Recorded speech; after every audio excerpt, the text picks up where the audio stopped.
Well, we're sitting here editing the video. So Brandy and I, we're having our lunch and taking a little bit of a break. Should have named this dog Popcorn, I guess, the way he loves it. So we're gonna build a big old walnut bowl here. I've got the video right here on the computer, doing some editing. Sometimes I think the editing takes more time than actually building a bowl or videoing it.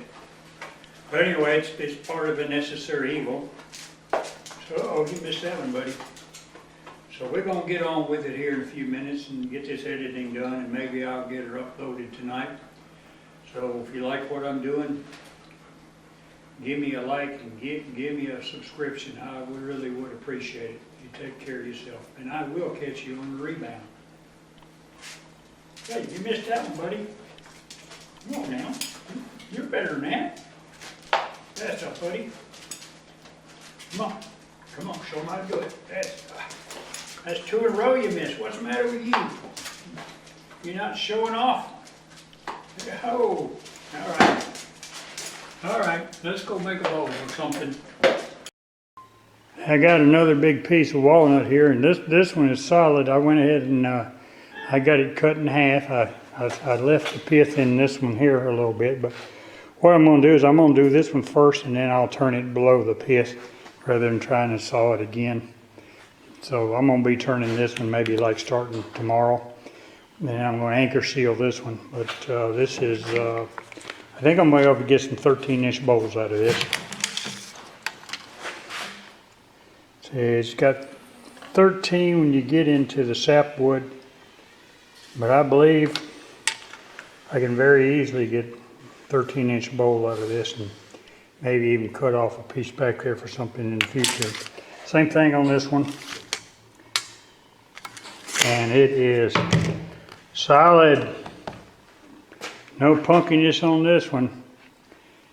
So I'll get that all on the bandsaw here in a while. I've got a new 2 TPI blade for my bandsaw, so it ought to cut it pretty good. I got 6-inch faceplate on with 2.5-inch deck screws in it. Let those corners off no bigger than they are on the lathe rather than mess with the bandsaw. No need to invite a problem when you don't need to. I'm going to try to put this big monster on here. What I'm going to do is I'm going to turn it real slow.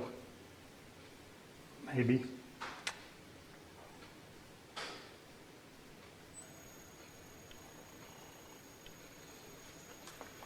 I'm going to try to pick it up. There we go.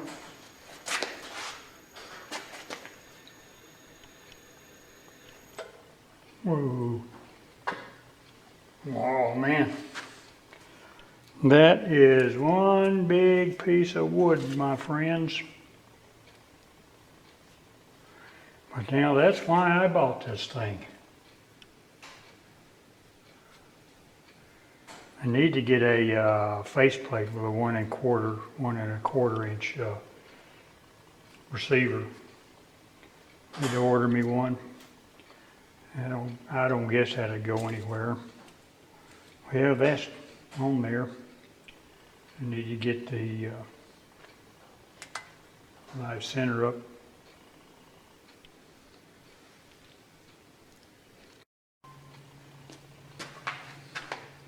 Yeah, I got everything in place. I'm going to spin it now to see how bad it wobbles.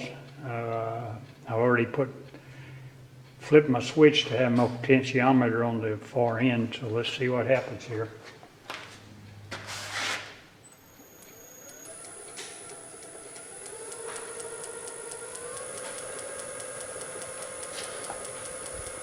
$287.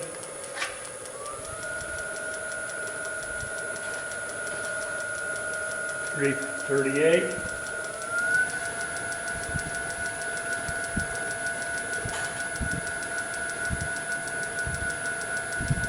Tell me that thing's balanced.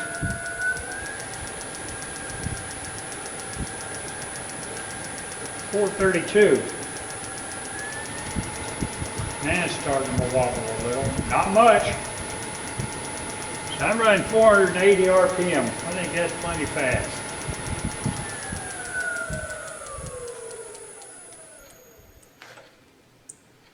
My goodness. Yeah, I'm going to start that tomorrow.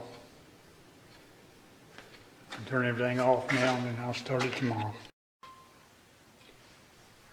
I started roughing this thing out and I ran into some problems. Recently I watched a YouTube video from Brian Havens about roughing using a bowl gouge with what he calls a pivot cut. So, I tried that. And I had it all set up and I have my, my bowl gouge freshly sharpened and all that. And it just frankly just beat the hell out of me. So I said, well, it works for him, it's got to work for me. So I went back and I watched it again. Well, at the very end, he says, and this is paraphrasing, but he said, oh, by the way, it only works with green wood. So I said, well, he said, otherwise it is just really rough on you. So I looked at this, and well, I knew this was definitely not green. I'm no telling how many years old this is. It's somewhat wet because it's set outside. So I said, well, that's got to be the reason, because I wish I'd have videoed it. You'd have just seen, boy, man, it's just bam, bam, bam. So I decided I'm going to take, I don't want to, take it back to the bandsaw and try to make it round or anything like that. It's really big and hard to handle.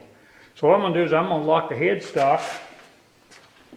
And I'm going to whittle off the corners with this chainsaw. I lock it about right here where there's no danger of hitting the lathe or any metal or anything like that. I've got my lines drawn on the other side, and I'm just going to whittle off all four corners with this Black & Decker 40-volt chainsaw. It works real well. So we'll get on with that in a second, as soon as I get her all locked down, and we'll see what happens here.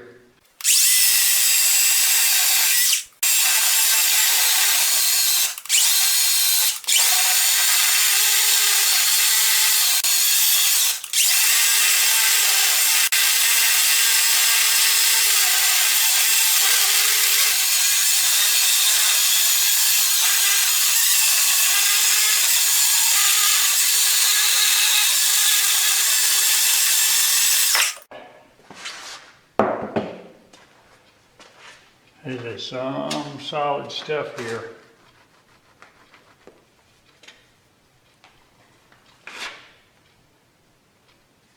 Probably need to take that off too. Yeah, sort of thinking maybe I need to take it off and take it outside and use a gas saw. This little electric one, this is just a little much for that little saw. It's more for cutting limbs and stuff. So I think that's what I'm going to do is I'm going to take it off and go back and plan B. That's what they call it, plan B. Always got to have a plan B. All right. So I got back from using the real chainsaw outside. That little saw is just, this is just too much for it. I think I need to go, next time Harbor Freight runs one of their corded electric saws on sale, I think maybe I'll buy one just to have it in here. All right, well, let's get after it. Here's the, got my beaver. I've already whirled this thing up. It's a little out of balance, but I can get about 600 out of it. I'm all suited up. I've got my gloves and my helmet, so let's see what we can do.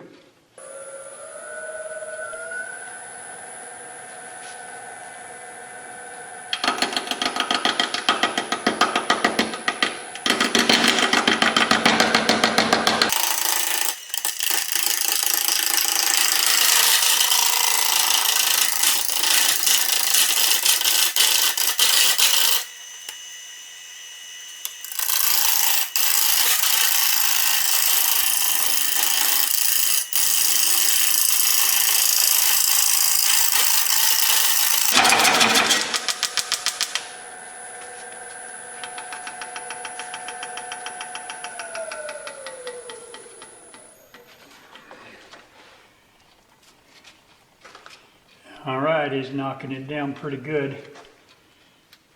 Pith is right here.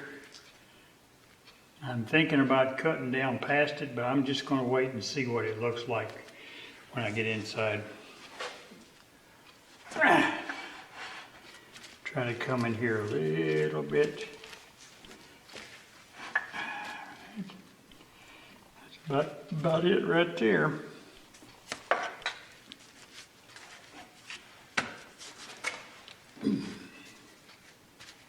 All right, let's see what we got.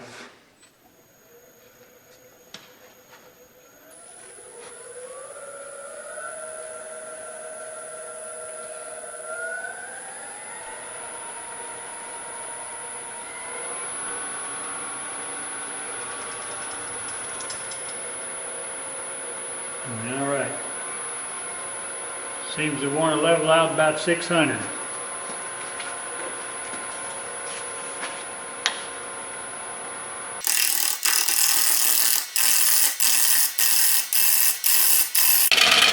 Ow. That hurt's hitting me right up here now. Right there. See, how red it is right there? That's hitting me right in there.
Should be able to get a little more speed out of it now, unless it's internally wet on one side.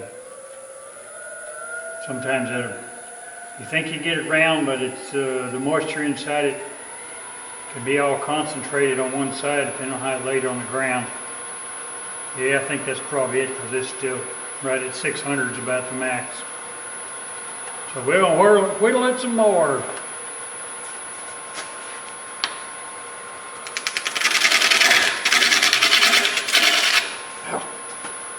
Let's leave down, Larry. Woo!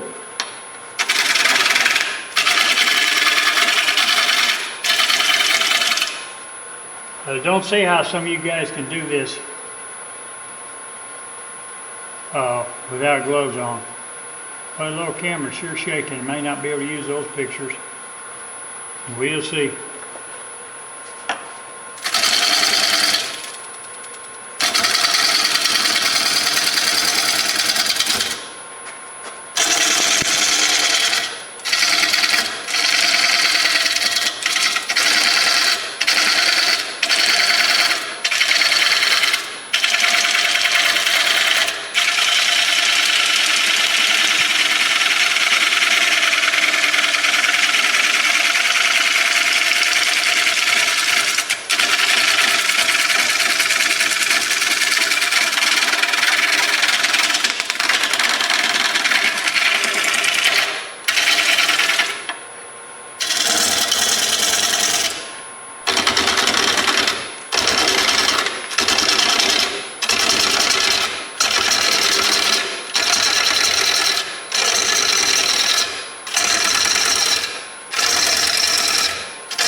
That's killing my wrist right there. I gotta do something different here. I don't know what exactly. I think I'm gonna go with my regular jacket. Getting a little rounder though. See what we got now. Really tight.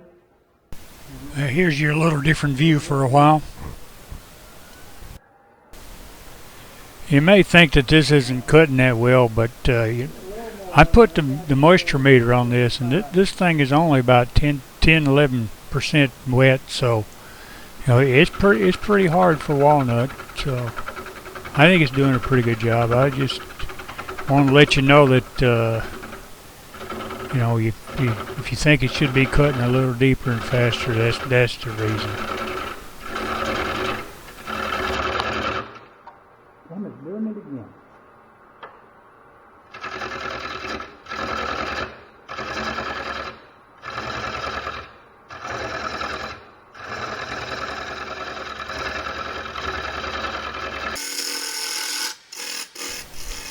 Well, it looks like I need to build me a shield for the beaver. That's you can see right now how it gets nice big shavings. But man, they're flying off there and hitting me right there in the wrist. So may just have to make a video doing that. That kind of bowl. 800 RPM.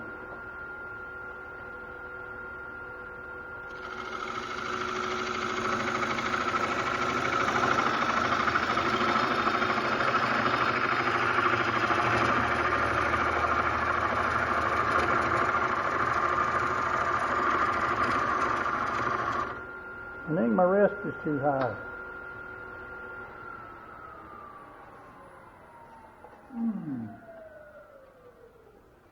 Piece this size, you definitely want to stop it first. I thought I checked that earlier. Okay, I'm gonna bring it down a little bit more. Let me see. That's okay. I think I can handle that though. I don't think I want to go up any further. I'm going to bring this down more concave in the center because my recess is going to be right in here. So right now, I've done a pretty good job keeping it flat, but we're going to change that. Back to the beaver. 800 RPM. Oops. Didn't mean to hit that.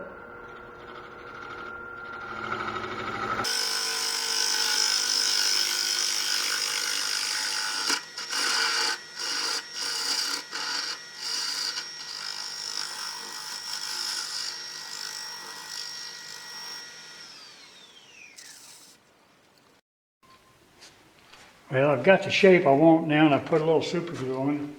Now I'm going to come in here with a bowl gouge and try to do a little bit of shear cutting to whittle down some of this end grain. I think that's probably dry enough. Yeah, that's good enough. And we'll see what that looks like. Let me find where to go. Somebody hid my helmet, my face shield. All right, here goes nothing.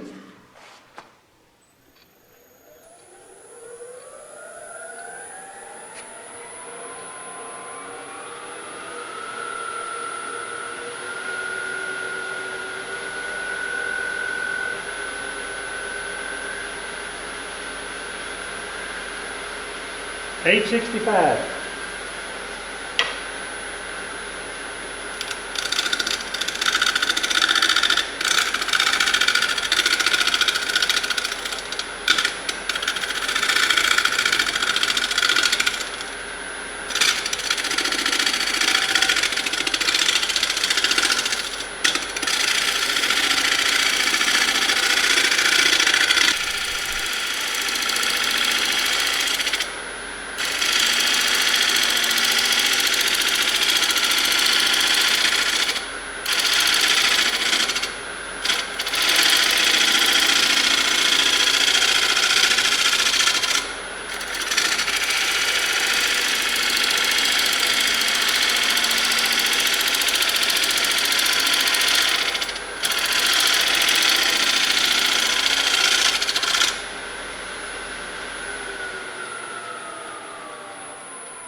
All right, I'm gonna mark it for my recess now.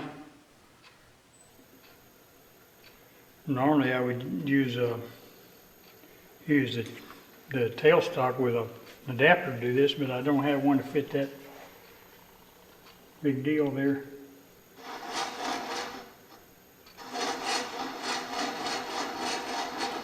Ooh.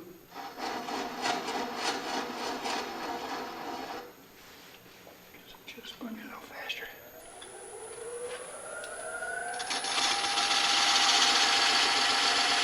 All right, there we go.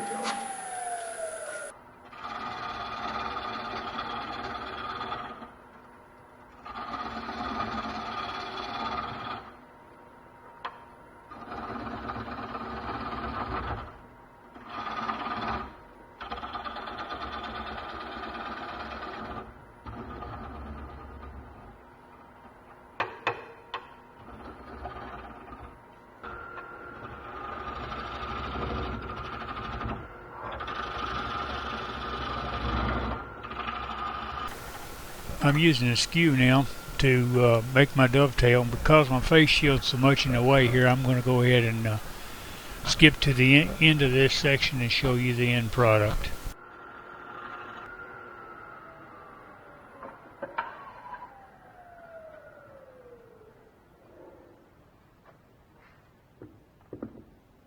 All right. Okay, we're in business. Time to do a little sanding. First, I think it's time to take a little break. Well, it's the next day. Took the plastic bags off. It doesn't look like I developed any wobble during the night. It like it may have just a little, but not very much. So the next step is to put my chuck on and flip it around. I always put my chuck here like this. When I put it on, that's I think. Oops. And that holds it up there.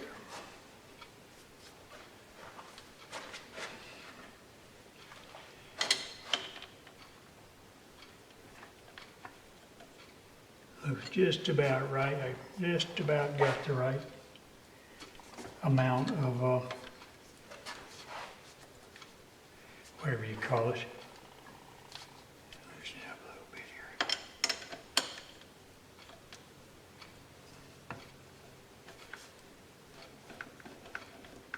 All right.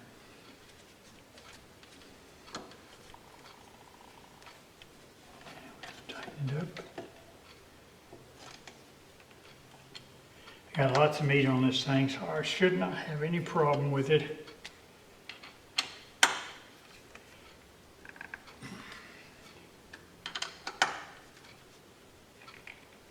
And yeah, this tight. This is a pretty big, heavy piece of wood. Okay. Take this off a little bit, get the pressure off it. See what we got. Looks pretty good. All right, ready to flip it around now. And here's the last one. Yep. Next step is to drill me a depth hole. All right, I'm going to use a spade bit. I like spade bits for doing something like this. They don't make a very pretty hole, but they are effective and they clean good. I gotta get this out of the way. And make a 1.5 inch hole. Should put a whack or two on this first. Anytime you're drilling, you need to seat that taper. Keeps from spinning on you.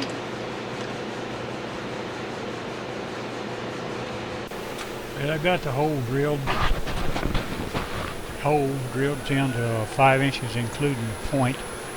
So I'm starting to turn the center out a little bit. Notice I got the GoPro on the turning tool there. I don't think they turned out very well. I kept getting my big hand in the way. You see right there? I got to learn to hold it from underneath, so all you can see is the back of my gloves. So you won't see any of those. I'll try again next time. Maybe I'll get better.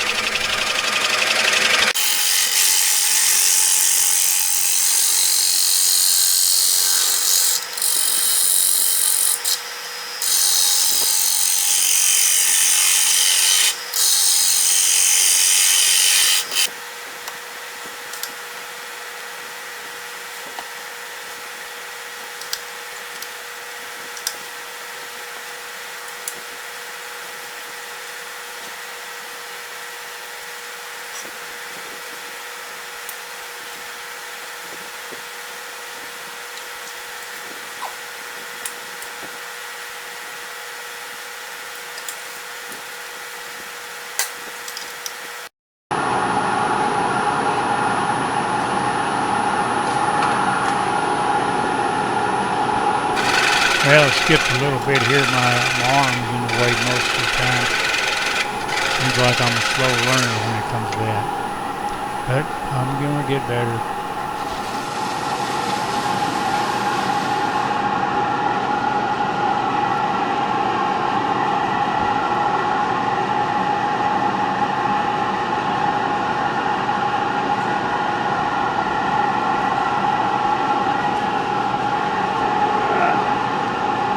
Break time here.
Do a little sanding.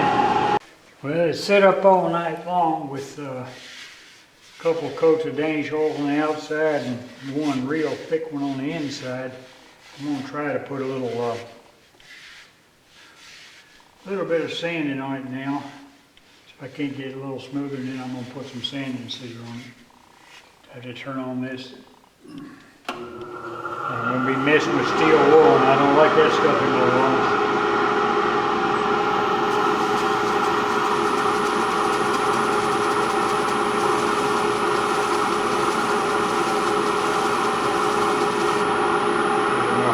Work. Let's try this.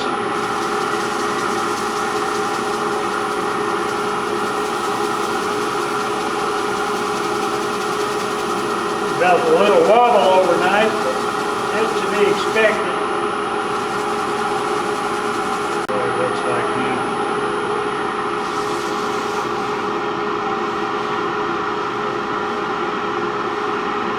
That feels pretty good. Couple little spots here and there.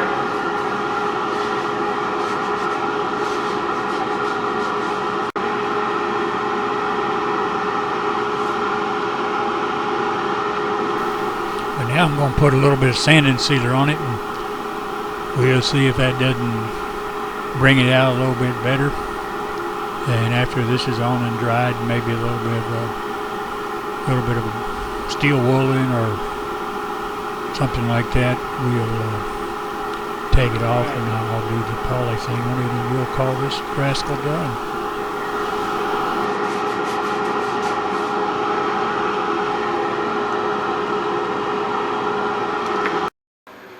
Yeah, there it is, drying. As soon as that's done, I'll take it off, and then I've got to work on the plaque to go on the bottom with the laser. So I'll see you when I get there. Well, I got my engraving ready. That's what I'm going to put on the bottom on an insert. So I'm going to go ahead now and engrave it. Come up here to engrave, and I'm going to slow it down a little bit. That's pretty fast. That was 100 millimeters per second. I'm going to make it 200. Well, actually, I'm going to speed it up, but what it does is it doesn't burn as deep. Because I did one and it seemed like it burned too deep for me, so I'm going to make that 200 right there. I've already got my wood in there. That's a piece of cedar. I couldn't find any walnut to do that out of. So I'm going to go over here, and I'm going to hit starting, and we'll come back over here.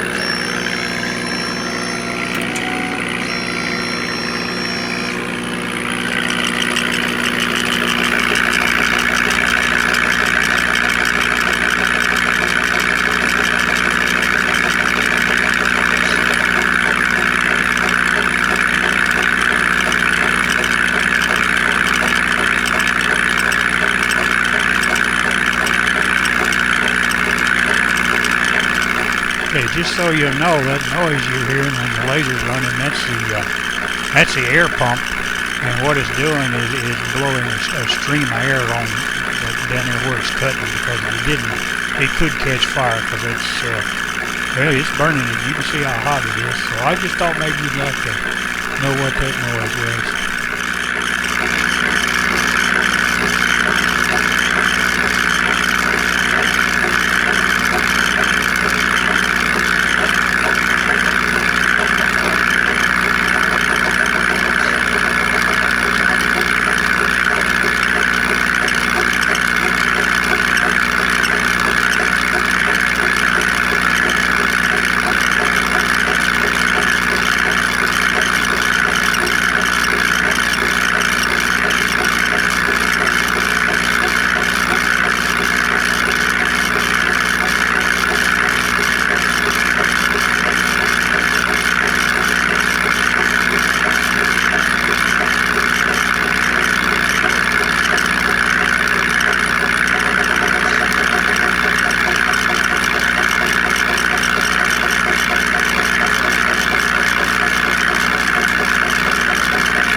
Go. LRM, that's me. Arkansas Wood Turner Black Walnut, October 2016. Now I'm going to take a compass and make a circle around it to fit the insert on the bottom of the bowl, and I think I'm going to go ahead and stain this as a dark walnut, and then I'll glue it in. Well, there it is, finished bowl. Ended up being about I got a little over 13, and the depth is, let me get it out here, maybe work a little better. Depth is about 5.5. Before I take it in, give it to Mama,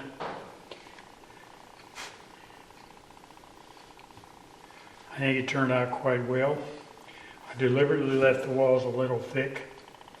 They are, here we go back to the measuring thing.